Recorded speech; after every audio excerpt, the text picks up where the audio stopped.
One कानूनों के तहत लगी बंदिशों से भोपाल से कुछ ही किलोमीटर दूर बसे गांवों में लोगों की जिंदगी में जीवन मरण का सवाल खड़ा हो गया है। अहम बात यह है कि जो कानून आदिवासियों के लिए सख्त हैं, वही शहरी लोगों को सुख सुविधाएं मुहैया कराने के लिए नरम पड़ जाते हैं।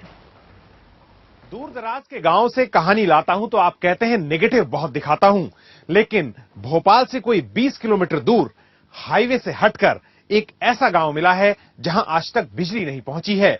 अब आप ही बताइए, ऐसी सच्चाई को देखकर क्या आंखें बंद कर लें या ये कहानी आप तक पहुंचाएं?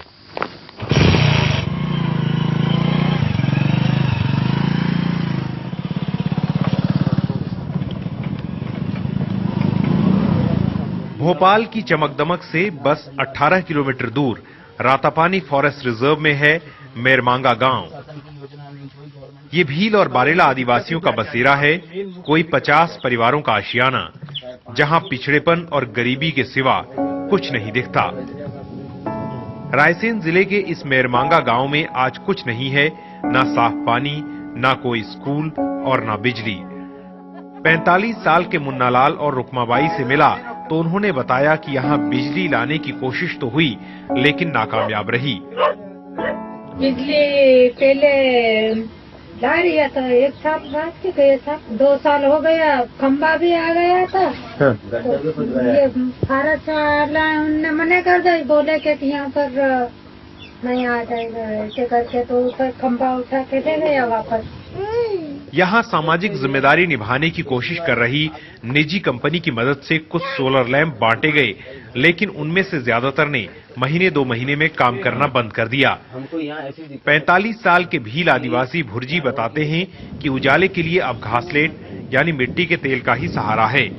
मेरमांगा जैसे कई गांव इस इलाके में वन कानूनों की मार झेल रहे हैं, इसीलिए बिजली और सड़क के साथ साथ साफ पानी जैसी सुविधा भी इन लोगों को नहीं मिल पाई है। हाल ये है कि हैंडपंप के लिए खुदाई करने के लिए भी वन विभाग की इजाजत चाहिए। जो पानी निकलता है वो प्यास कम बुझाता है और बीमारियां अधिक फैलाता है। पानी के जब रख के हम व्यवहार कर रहे तो पीले हो जाते ऑटोमेटिक। पोल्यूटेड है? हाँ, पोल्यूटेड अंदर कुछ है। हाँ। इसे तो लोग इसी को पीते भी हैं? अभी नहीं पीते हैं, लेकिन जब नहीं मिलता तो पीते हैं। अभी थोड़ा बहुत उधर पानी है। वहाँ कहाँ से आता है? वहाँ के कुआं है। हाँ, वो पानी पीते। पानी पीने का इधर प्रॉब्लम है। शाम को रखेंगे, सुबह देखेंगे तो पीला ऑटोमेटिक हो जाता है, और चाय फाई बनाते तो ऑटोमेटिक काला हो जाता है पूरा काला। खाना फाना भी बना नहीं सकते। 35 साल के थावरिया अपनी पत्नी के साथ हल बैल से ही खेती करने पर मजबूर हैं, क्योंकि यहाँ ट्रैक्टर भी नहीं लाए जा सकते। जो हल है यहाँ पर सारे लोग बैल से ही चलाते हैं क्या? जी सर। क्यों सर? ट्रैक्टर नहीं है यहाँ पर। ट्रैक्टर है तो फॉरेस्ट वाले आने नहीं देते हैं यहाँ पे। ऐसा नहीं है कि वन कानूनों की मार हर किसी पर पड़ रही हो। पास में सिंचाई के लिए बने कोलार बांध में इस जंगल से बिजली की तारें खींची हैं। इसी जंगल में ट्रांसफार्मर भी लगे हैं और यहीं से सड़कें भी निकाली जा रही हैं। यानी वो सब कुछ हुआ है जिसकी मनाही वन कानूनों के तहत इन आदिवासियों को है। कोलार डैम के लिए बिजली वहाँ जाती है। वहीं से खंबे गाड़ के गए हैं, गढ़ के कोलार डैम तक पहुँचे। फिल्टर प्लांट के लिए खंबे गढ़ के कोलार डैम तक पहुँचे हुए हैं। पर गांव के लिए अगर बिजली देने की बात आती है तो फॉरेस्ट लॉ आ जाता है। फॉरेस्ट लॉ आ जाता है। वाटर फिल्टर प्लांट है, जिससे भोपाल को पानी की सप्लाई होती है। वो पानी यहाँ नहीं आता। यहाँ पानी यहाँ किसी रास्ते में भी किसी को नहीं पीने का पानी की व्यवस्था। पानी जो यहाँ पर लोग सिंचाई के लिए देते हैं, रेतवा में छोड़ देते हैं, उससे उनके जानवरों को भी और उन सबको पीने में भी दिक्कत है। मतलब उस गाँव के लिए वो हानिकारक है। बिल्कुल छोटी छोटी जमीन। फिर हमने देखा कि पास के झीरी गांव में कई लोगों के घर के ऊपर से बिजली की तारें जा रही हैं, लेकिन फिर भी रात को ये गांव, ये घर अंधेरे में डूबे रहते हैं।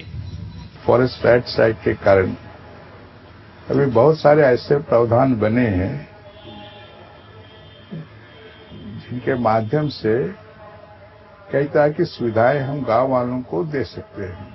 तो वो भी तो भारत के नागरिक हैं, उनके हिसाब से ही विकास हो सकता है। फॉरेस्ट या जंगल किनके कारण बचे? जो जंगल में रहते आए उन्हीं के कारण बचे। इन्हीं बंदिशों के चलते आज भोपाल से चंद किलोमीटर दूर बसे रायसेन और आसपास के आदिवासी बहुल इलाकों में कई गांव बुनियादी जरूरतों से महरूम हैं।